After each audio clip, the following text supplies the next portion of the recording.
रमण महर्षि के अनमोल वचन। अन्य उपाय सहस्त्रार। तांत्रिक पथ मनुष्य में धीरे धीरे कुंडलिनी जागरण के बारे में बताता है।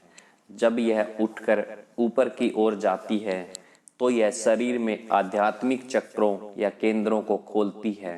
इनमें सबके पास अपनी शक्तियां और बोध पाए जाते हैं और इन चक्रों से उठते हुए मनुष्य सहस्त्र दल वाले सहस्त्रार चक्र तक जाता है। जब इनके बारे में पूछा गया तो भगवान ने उत्तर दिया कि अनुभव चाहे जो भी हो, आत्मा का परम स्थान और बोध हृदय ही है। भक्त श्री भगवान हमें निश्चित केंद्र या चक्र पर ध्यान एकाग्र करने का निर्देश क्यों नहीं देते? भगवान योग शास्त्रों में कहा गया है कि मस्तिष्क ही आत्मा का स्थान है। पुरुष सूक्त में लिखा है कि हृदय ही इसका स्थान है। किसी भी प्रकार के संभावित संदेह से उठने के लिए मैं उन्हें मैं के सूत्र को थाम कर आगे बढ़ने और उसके स्रोत को खोजने के लिए कहता हूँ, क्योंकि सबसे पहले मैं के बारे में किसी भी तरह का संदेह नहीं पैदा हो सकता।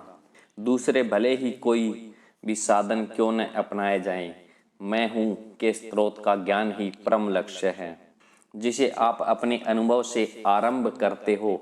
यदि तुम आत्म अनुसंधान का अभ्यास करते हो तो तुम हृदय तक आते हो जो आत्मा है। भक्त, क्या जीवन नाड़ी का कोई अस्तित्व है या यह कल्पना का एक अंश है? भगवान योगी कहते हैं, एक जीवन नाड़ी, आत्मा नाड़ी या परा नाड़ी नामक एक नाड़ी होती है। उपनिषदों ने एक ऐसे केंद्र की बात की है जिससे हजारों नाड़ियां निकलती हैं। इनमें से कुछ मस्तिष्क और कुछ दूसरे स्थानों में होती हैं। गर्भोपनिषद के अनुसार भ्रूण का निर्माण और बालक का विकास कोख में होता है। 7वें माह में बच्चे में अहम का प्रवेश होता है। यह बच्चे के तालू के मध्य से होता है। देखा गया है कि उसमें भी प्राण होते हैं और वह भी नब्ज रखता है। इसे सख्त होने में कुछ माह का समय लगता है। इस तरह अहम हजारों नाड़ियों में प्रवेश करता है जो पूरे शरीर में फैली हैं। सत्य के साधक को मस्तिष्क पर ही एकाग्र होना चाहिए ताकि अपने स्रोत से मिल सके। श्वास नियंत्रण किसी योगी को कुंडलिनी शक्ति जागृत करने में सहायक होता है। जो मणिपुर चक्र में कुंडलिनी मारे बैठी है, शक्ति सुषुम्ना नाड़ी के सहारे उठती है जो रीढ़ की हड्डी में कुंडलिनी मारे बैठी है और मस्तिष्क तक जाती है। यदि कोई अपने सहस्त्रार पर ध्यान कर लगाता है तो इसमें कोई संदेह नहीं है कि समाधि के परमानंद को पा सकता है। हालांकि वासना का नाश नहीं होता, योगी को समाधि से जागना ही होता है, क्योंकि अभी वह बंधनों से मुक्त नहीं हुआ है। उसे अपने भीतर छिपी वासनाओं का क्षय करना होगा ताकि वह सदा समाधि का आनंद उठा सके। वह जीवन नाड़ी के माध्यम से सहस्त्रार से हृदय तक जाता है जो सुषुम्ना नाड़ी का ही विस्तार है। सुषुम्ना का एक चक्र वक्र है। सुषुम्ना एक वक्र है। यह स्नायु जाल से उठते हुए मेरुदंड से होते हुए मस्तिष्क जाती है और फिर नीचे की ओर मुड़कर हृदय में समाप्त हो जाती है। जब योगी हृदय तक आता है तो उसकी समाधि स्थायी हो जाती है। इसी तरह हम देखते हैं कि हृदय ही अंतिम आश्रय है। कई उपनिषदों में से 101 नाड़ियों की बात की गई है जो हृदय से प्रसारित हैं। उनमें से एक जीवन नाड़ी है। अगर योगियों के अनुसार कहें, अहम मस्तिष्क में झलकता है तो उसके प्रतिबिंब के लिए कोई सतह भी होनी चाहिए। यह इतनी सक्षम होनी चाहिए कि अनंत चेतना को शरीर की सीमाओं में बांध सके। संक्षेप में, असीम अस्तित्व अहम की तरह सीमित हो जाता है। व्यक्ति में वासनाओं की संख्या बढ़ने से यह माध्यम भी बढ़ने लगता है। यह पात्र में रखे जल की तरह कार्य करता है जिसमें किसी वस्तु का प्रतिबिंब दिखाई देता है। अगर पात्र में जल निकाल दें तो छाया किसमें दिखेगी? तब वस्तु उस छाया के बिना भी होगी। यहाँ वह वस्तु असीम अस्तित्व चैतन्य है जो सर्वव्यापी है और सब में समाया है। इसे परछाया का सहारा नहीं चाहिए। यह आत्मनिर्भर है। साधक का लक्ष्य यही होना चाहिए कि हृदय से वासना को बाहर कर दें और प्रतिबिंबित चेतना अनंत चेतना के प्रकाश को बाधा न दे सकें। इसे पाने के लिए अहम के मूल की तलाश करनी होगी और हृदय के भीतर झांकना होगा। यही आत्मबोध का प्रत्यक्ष पद है। जो इसे अपनाता है उसे नाड़ी, मस्तिष्क, सुषुम्ना, कुंडलिनी, श्वास निरोध व 6 यौगिक केंद्रों की चिंता करने की आवश्यकता नहीं है। आत्मा कहीं से नहीं आती और न ही ब्रह्मरंध्र से देह में प्रवेश करती है। वह जैसी है वैसी है। वह नित्य प्रकाशित, अविचल, अविकारी और स्थिर है। जो भी परिवर्तन आते हैं वे आत्मा के नहीं हैं। आत्मा हृदय में वास करती है और सूर्य की तरह प्रकाशमान है। परिवर्तन इसी प्रकाश में देखे जाते हैं।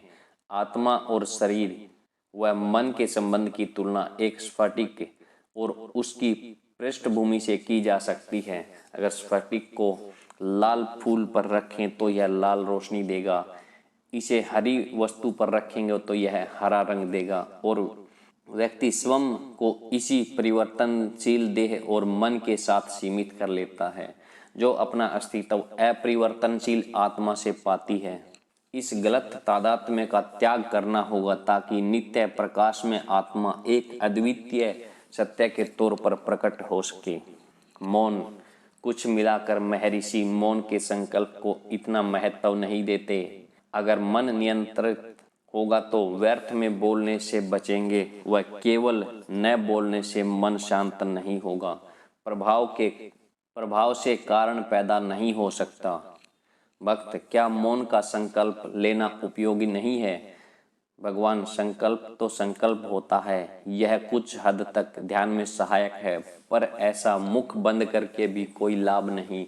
जब आपका मन उथल पुथल मचाए हुए हो, ध्यान से श्रेष्ठ कुछ नहीं है। अगर इतनी गतिविधि जारी रहे तो मौन से क्या लाभ है? आहार।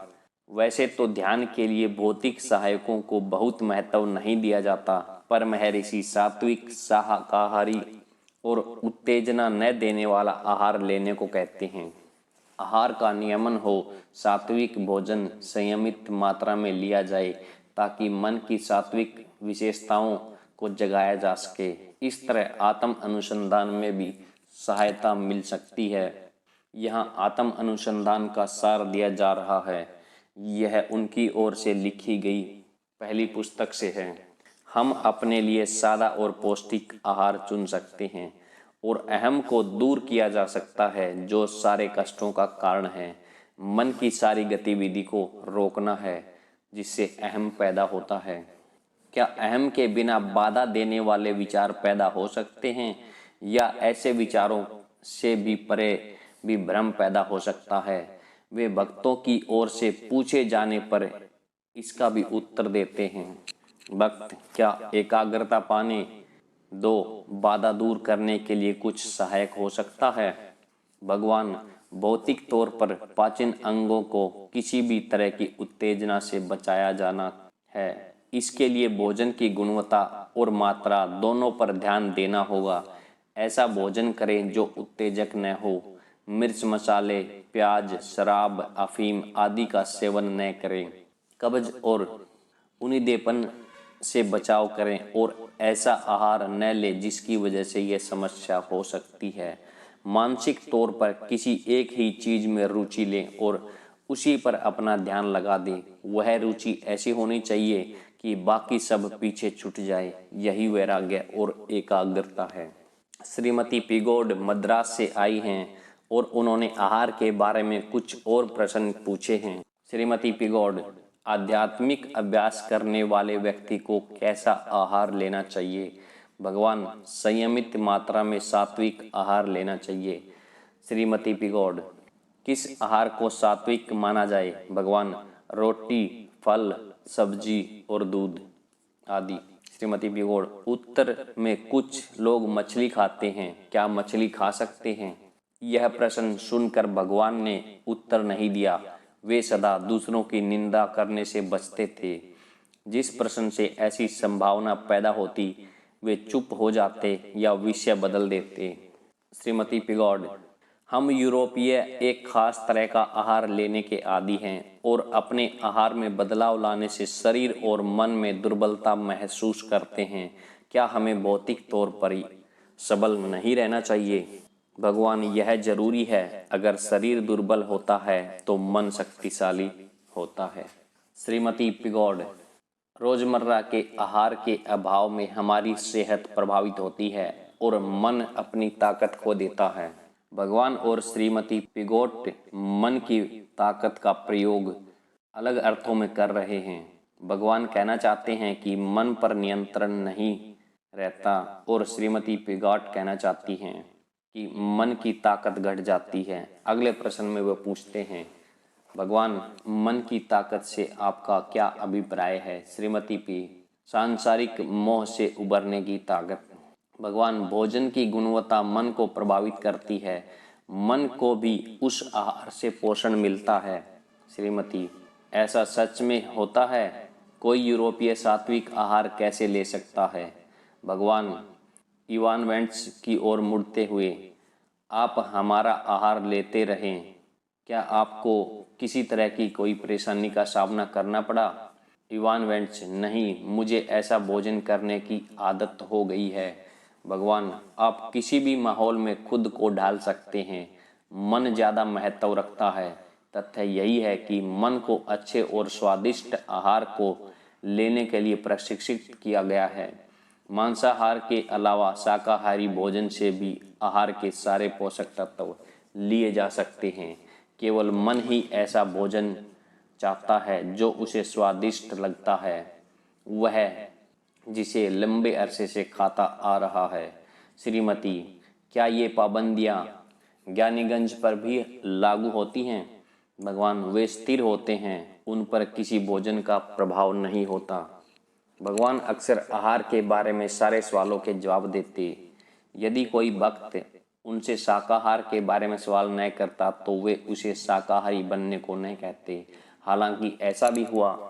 उनके कहे बिना धीरे धीरे भक्त को मांसाहार से घृणा होने लगती और वह सात्विक आहार लेने लगता।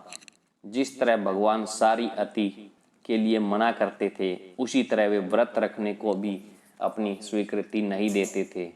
भक्त, क्या व्रत रखने से ज्ञान पाने में मदद मिल सकती है? भगवान, मदद मिल सकती है, परंतु यह एक अस्थायी मदद होगी। मानसिक उपवास से वास्तव में लाभ होगा। उपवास अपने आप में कोई लक्ष्य नहीं है, इसके साथ ही आध्यात्मिक विकास भी होना चाहिए। निरंतर उपवास से मन और भी दुर्बल होगा और आध्यात्मिक जिज्ञासा के लिए शक्ति नहीं रहेगी। संयमित मात्रा में भोजन करते हुए अपनी जिज्ञासा को बनाए रखें। भक्त कहते हैं कि 1 माह का उपवास तोड़ने से 10 दिन बाद मन शुद्ध व स्थिर हो जाता है और सदा ऐसा ही रहता है। भगवान, यह सच है, परंतु इसके लिए आवश्यक है कि उपवास के दौरान आध्यात्मिक जिज्ञासा भी बनी रहे। ब्रह्मचर्य के बारे में बहुत अधिक कहने की आवश्यकता नहीं है। इस पर एक अलग अध्याय में चर्चा की गई है। भारत में यह सामान्य है कि जो लोग संसार को त्याग कर साधु नहीं बनते वे विवाह करते हैं और भगवान संन्यास को अपनी मंजूरी नहीं देते थे। उन्होंने सदा अपने भक्तों के बीच जन्म और विवाह को लेकर अपना उत्साह प्रकट किया है।